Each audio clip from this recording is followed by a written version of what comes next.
Hey everyone, how's it going? So what am I working on now? I got a 2017 Ford Transit 350 van, not the same one as the other day. Same motor, the heck is it? It's the twin turbo 3.5, I think it is. Whatever. This one's got 113,000 miles on it. Customer's complaint is misfire. Okay, it's a common complaint on these. So I checked, and somebody has already done plugs and coils. Ford Motorcraft parts too. So it doesn't have a check engine light, however it does have a code. Let me show you something. So here we have a P0304, the 0064, that's usually a manufacturer specific part of that code. Status type 64. Intermediate fault previously detected, but monitoring has not completed to determine status. It's a continuous memory DTC. Okay.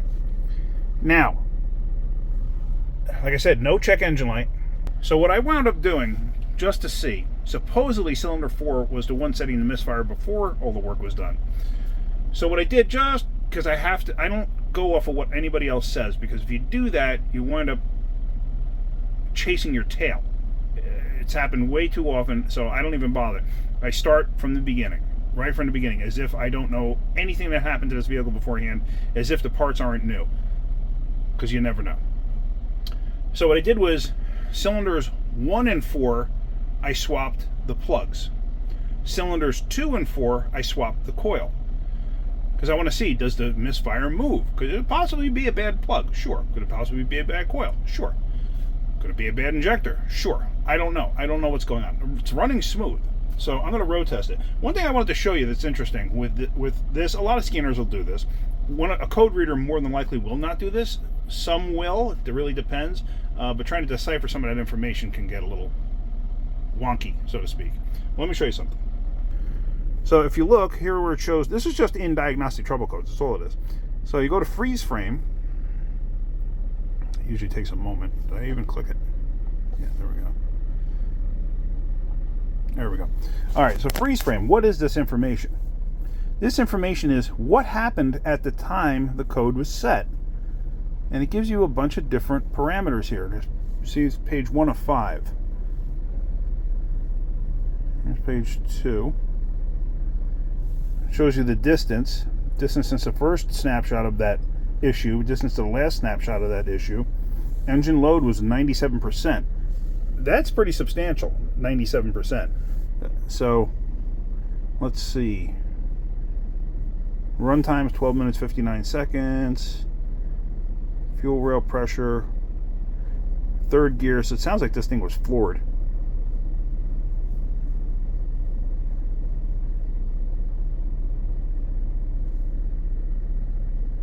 You can see intake air temperature was 90 degrees that day.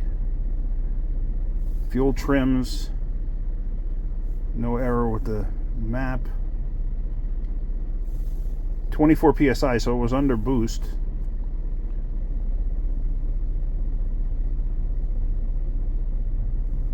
Okay. Fuel trims, spark advanced.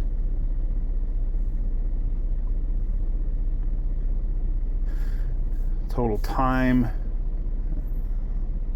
Transmission fluid temperature, so obviously the engine was hot.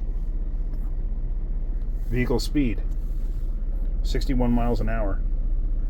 So that's good information. So now what I'm going to do is I'm going to clear the code, and then I'm going to road test this thing. Actually, no, I'm not going to clear the code. What I'm going to do is I'm going to leave it there. I'm going to go into the misfire. Remember that graph thing? I'm going to see if that's there. Power balance, I think they call it. Let's see. So we're going to go back. There's your there's your code. That's under continuous memory DTCs. Let's go to special functions, power balance.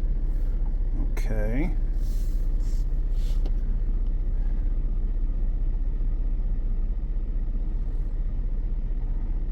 All right, so cylinder 4 is this cylinder here. So that's what I'm going to want to look at. So you can see that the graph moves all over the place. See that? Like different peaks and different valleys. So let's go ahead and road test this, and let's see what changes on here. Interesting thing here. Let me just show you. I don't really feel a misfire. but I'm up on the highway right now. It's kind of a dead highway that I like to go on when I have to. Let's just show you real quick. I mean, there's nobody coming. It's a pretty dead highway. Anyway, what I wanted to show you is this. I don't really feel a misfire, but look at cylinder 1 now. It's got some definite drops. Cylinder 4 is not really misfiring. You see you get drops on every cylinder. But cylinder 4, nothing like a misfire. Cylinder 1, yeah. Cylinder 2, nothing. I mean, cylinder 5 has a good number too, but not terrible. So, but looking at cylinder 1, I'm going to say cylinder 1 is the problem. Cylinder 1 had the spark plug swap. Could it be just a bad plug? Absolutely. I'm going to back out of this because that'll also clear this Etch-a-Sketch looking stuff here. This old stuff here, I call that the Etch-a-Sketch. But let me back out of this. Let me go back to see if there's any fault codes in here.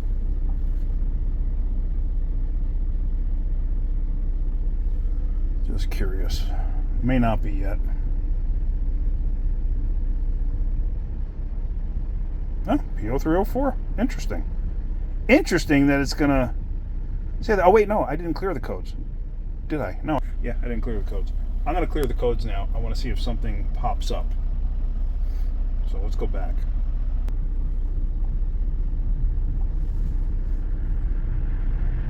All right, now I'm gonna clear the codes. Yes. Okay, let's just double check. Yeah, I forgot I didn't clear the codes. So, okay, yeah, no codes. So let's go back. And let's go back to special functions again. Let's just see something. Let's go back to power balance. Okay.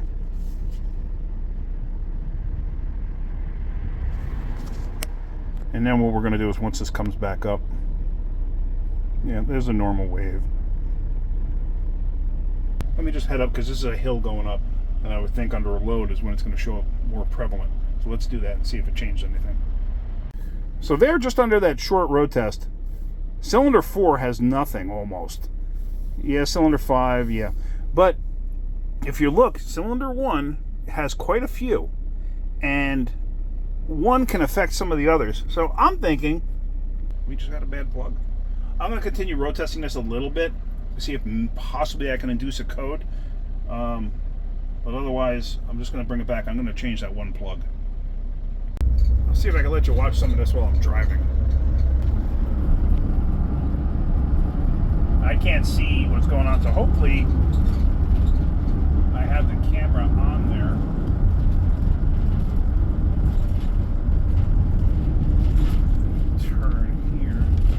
But as you can see, cylinder 1 definitely has something going on with it.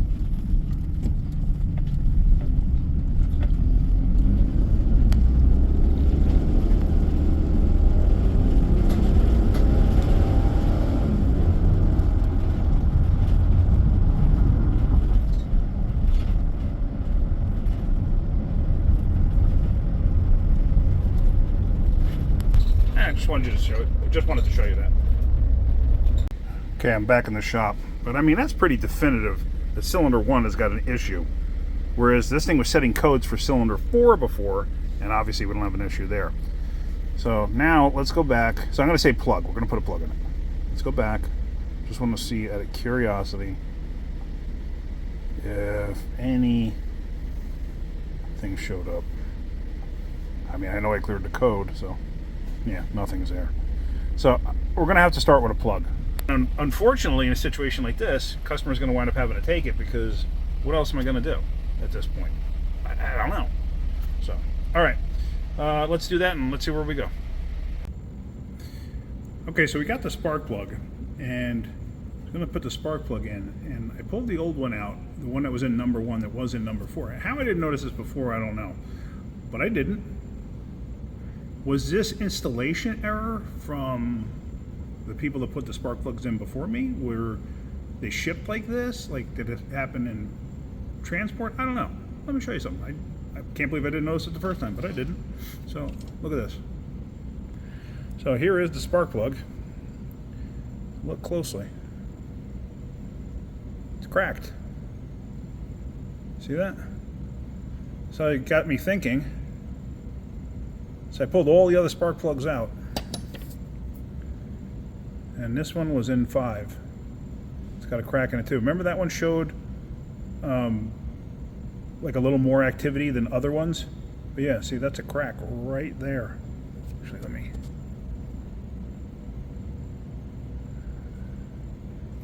See it? So, yeah. That'll cause a misfire. Okay. Let me get the plugs done and let's road test this again. Now, one other thing that I always go through with every time I change spark plugs. All right. See the gap? All right? Yeah, I know there's 5 here. But you see the gap? Looks good from my house. Be absolutely fine. You would. There's no reason to put a gapper in here. These are perfectly fine. Alright guys, so unfortunately you're going to have to wait till Monday to see the rest of this video. The truck is actually stuck on the lift until Monday because the customer went for 4 tires. We don't do tires, so we took the tires off and brought them to the tire shop, but it was late in the day. But anyway, so I wanted to put this video out now, so I'll make a separate video, a shorter video, showing the results of what happened after fixing all of that. So, hope you got something out of that video. If you did, hit that like button. If you could, please subscribe. Alright guys, have a great day. Keep wrenching.